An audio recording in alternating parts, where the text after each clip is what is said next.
Some people think I'm crazy. Fair enough. My name is Paul Salopek. I'm a biologist by training, a foreign correspondent through long experience, and a National Geographic writer and explorer. I am walking continuously without breaks from Africa all the way to the tip of South America, a place called Tierra del Fuego.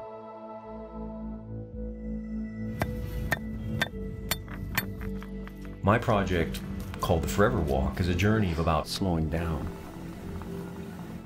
taking the time to listen, to learn, and to interact with humanity in the most immersive way possible.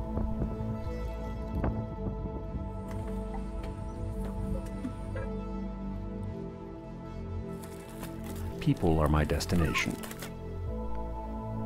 Regardless of who I encounter, it's the daily lives of the individuals along my trail who offer windows into the big issues of our time. Their stories form a mosaic of meaning that can connect us all.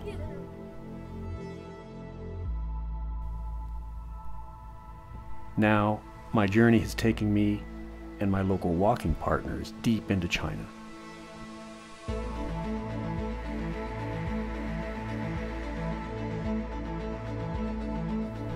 Who will we encounter?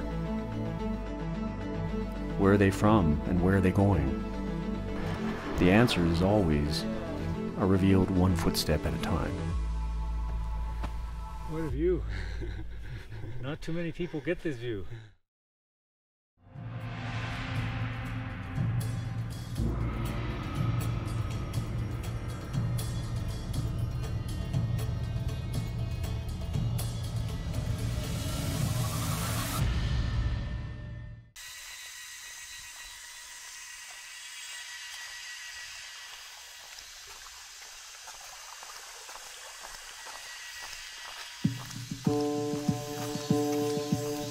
One of the many things I've learned on the walk is that it's hard to overstate the importance of rivers to the story of humankind.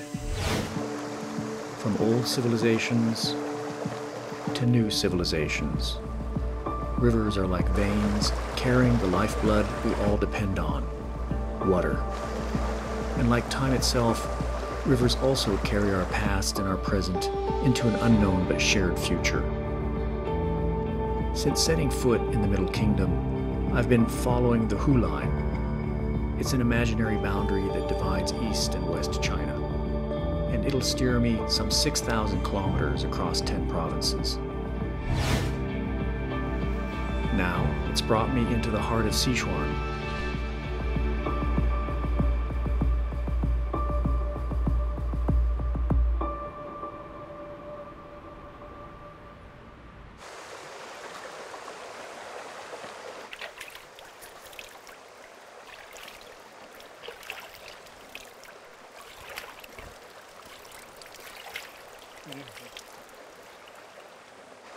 Keep your eyes closed. Keep your eyes closed. Okay, ready? Oh my. Oh, wow. Ow? Ow. You should be saying, ah. Oh, wanna breathe? Yeah. So you wet this too? Oh, really? Yeah, wet this too and hang it on your head, huh? Like this. Oh. Then okay. put your hat on. Oh. And this is what the Arabs do. It's air conditioning. Oh, I see. It's like suddenly you feel like you're inside of a $500 suite on top of the Hilton Hotel. But you know, in Chinese medicine, It's bad. Yeah, it's bad. Wet hair, and you cover it. That will give you headache. Really? Okay. You probably want to like let it dry a little bit, and then when it's dry, put it on. Joining me on my journey is a new walking partner, 32-year-old educator Li Huipu.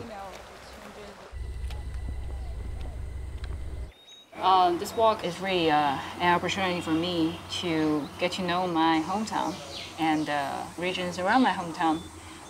I wasn't a very super worked out person before, but ever since last year, I met with Paul and talked about the possibility of me joining a walk. I've been practicing, practicing walking a little bit, but never 20 kilometers per day, yeah, in my life. So that was something.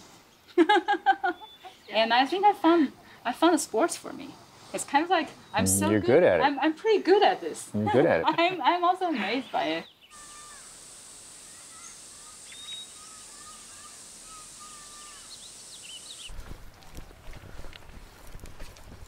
We've come to the banks of the ancient Minjiang River, the largest tributary of the famed Yangtze.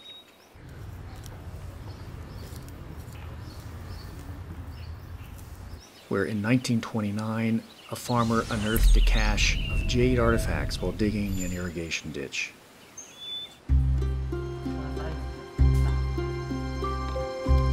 Little did he know that these treasures belonged to Saxingdui, a lost civilization that flourished around the time of the Egyptian pharaoh Tutankhamun. Their origins, history, and culture have been hidden until now.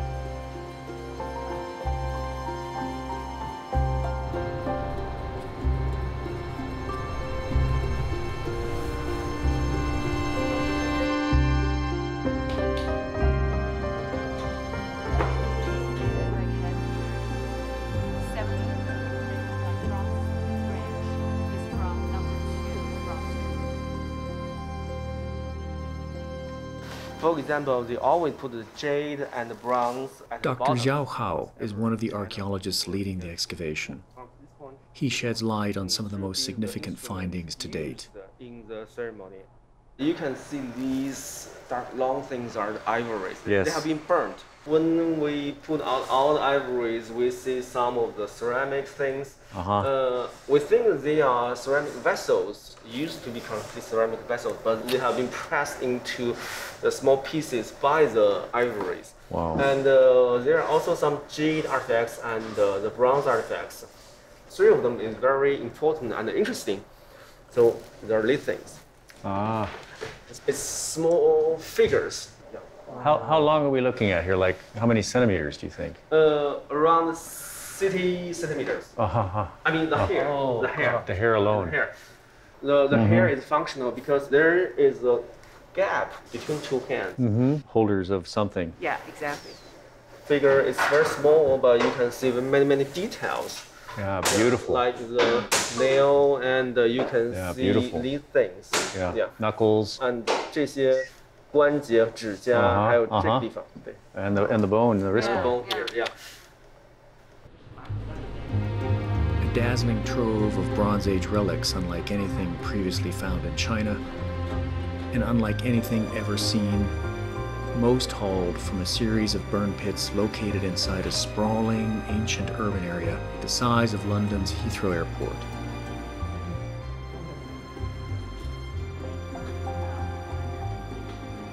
Seeing archaeologists literally pulling things out of the ground in real time is a very rare privilege.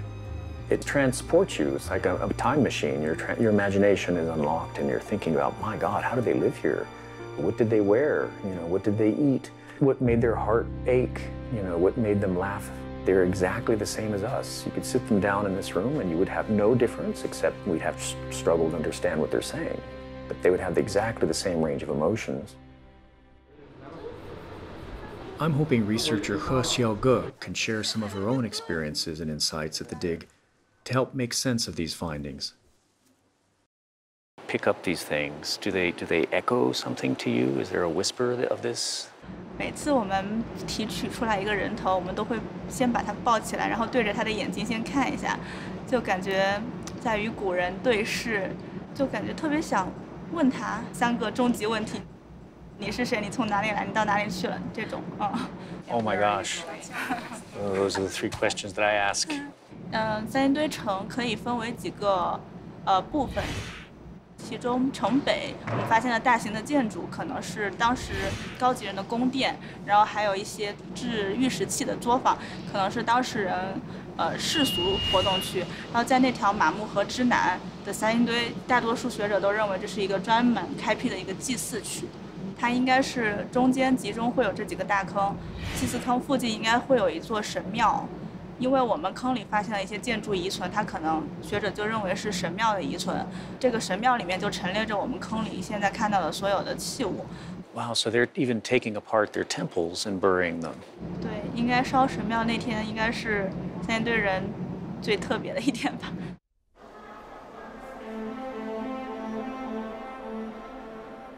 All signs of Sashingui vanished soon thereafter.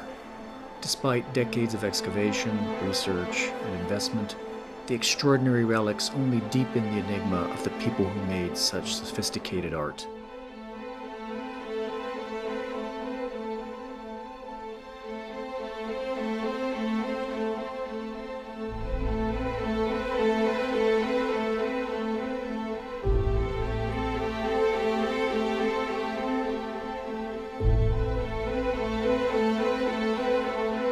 Certain artists are able to capture the spirit of an animal really well, and somebody's been looking at these birds. What a piece, huh?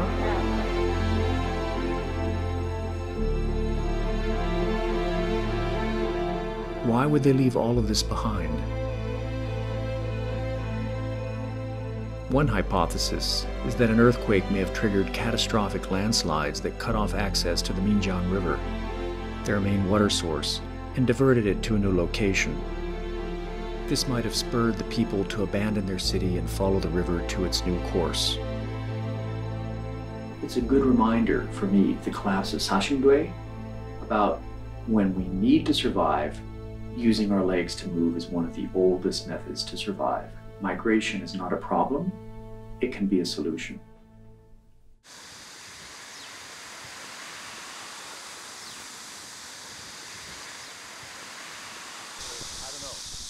I know. I used to work at a chicken factory, but donkey today live a life short, but live a better life. I'm in the middle of Sichuan, crossing lush farmlands with my walking partners, a motley caravan brave enough to face a stifling heat wave in the province.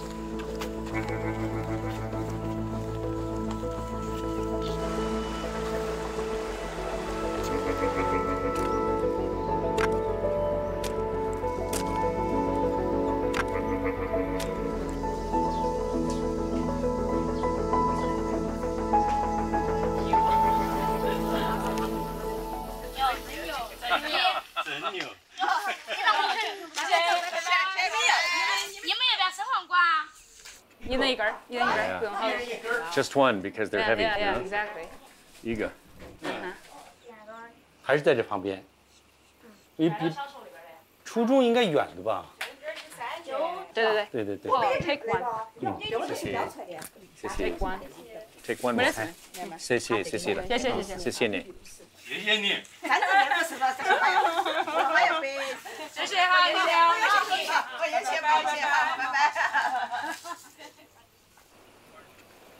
Every now and then, specialists join me on my journey, providing depth and context to the history that underpins my storytelling. Professor Luo Xin from Peking University is one of them.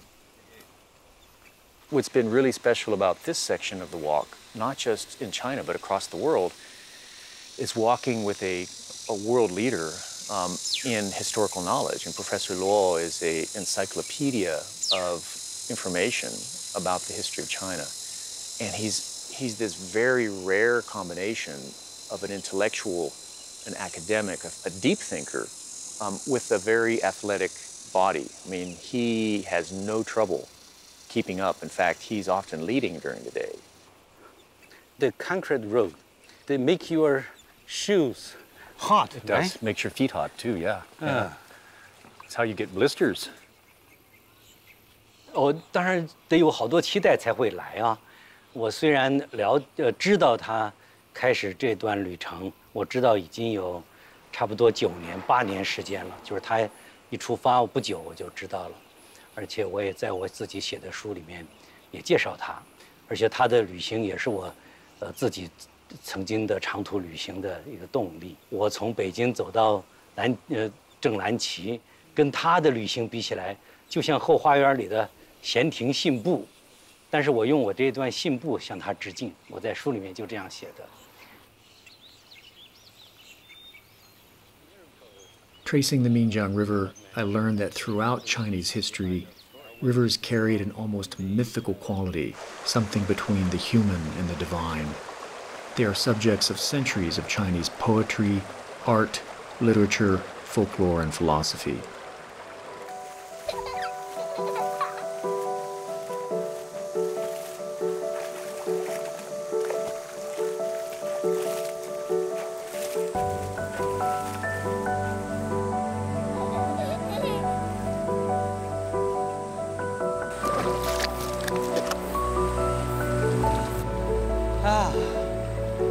It's nice. Try.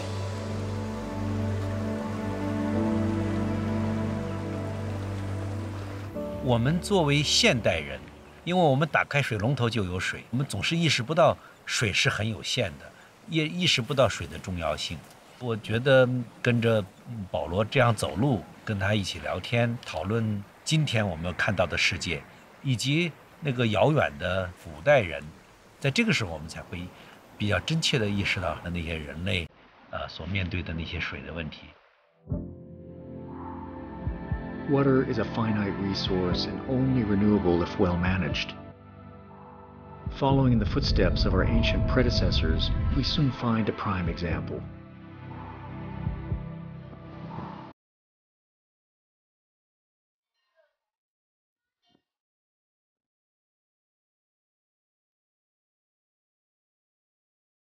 A wealth of old temples have taken root along the riverbanks, where many have prayed for relief from the frequent floods devastating this region of the Sichuan Basin. Unbeknownst to them, these very waters that plague them would end up being their salvation.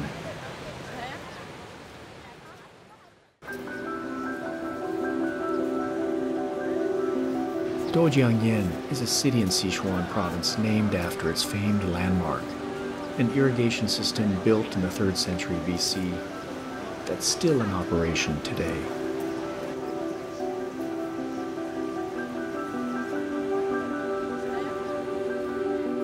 It's written on them like that. Oh, really? Yeah, it's not even from Qin Dynasty. Yeah. Okay. So this shows you like the whole structure of the irrigation system? Yeah, this is good. Here's the point. That's it. This is called like the fish mouth. Yeah, the fish mouth. This is outside river. This is like inner river. The inner river actually like goes to Chengdu, right? So the idea is you want to probably split the water so that not all the water will flood into Chengdu. So this is the first division. And all the way over here, you will have something called Fei Sha Yan. Because there is like a little angle here, right? And you'll have this to filter a lot of sand and stone into the outer river. And over here, you have one last piece. It's called a bottleneck. Wow, very beautiful. Yeah. Once there is like a huge volume of water flood in, the whirlpools actually help to activate the function of the filter. Because right in this way, it's actually filtering out the silt, the sand. Yeah, because it goes like this. This colossal early water project is not just impressive in the way it takes advantage of the topography, but also in its ingenious construction.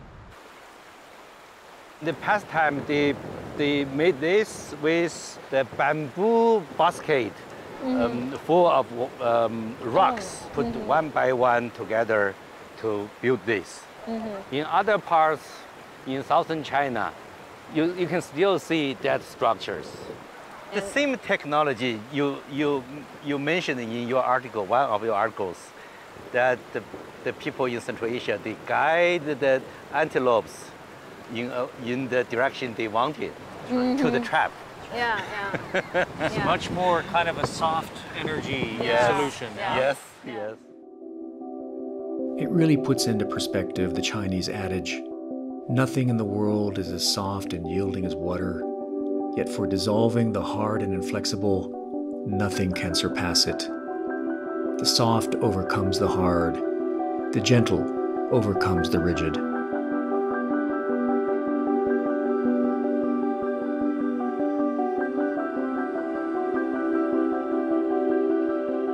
By corralling the river, Dojiangyan prevented floods and provided consistent irrigation for food production, and in the process, opened up the doors to a golden age.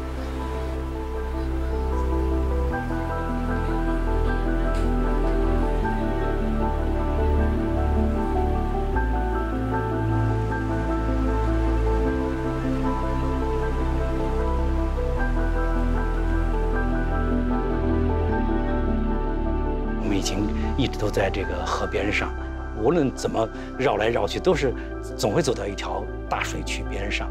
这些水渠我们也都去摸过了、碰过了。岷江来的这些水都像雪水一样，都是冰的，水流这么急。因为饥渴的成都平原在呼唤他们，他们都在往那边冲过去，对吧？从西向东冲过去，没有他们，就没有我们今天所知的成都平原。所以这个重要性真的是不容易夸大，怎么说都不容易夸大。I've crossed many, many rivers, and I've walked along many rivers. And what I've found is that rivers are biographers of landscape. So the Xijiang is a beautiful river for time, for thinking about time, how time flows. Back from the Stone Age, the first people who walked through this part of China, all the way up to the modern, gleaming steel and glass city of Chengdu of 20 plus million people. The entire continuity of the human story and that part in the Sichuan Basin of China can be told by that river.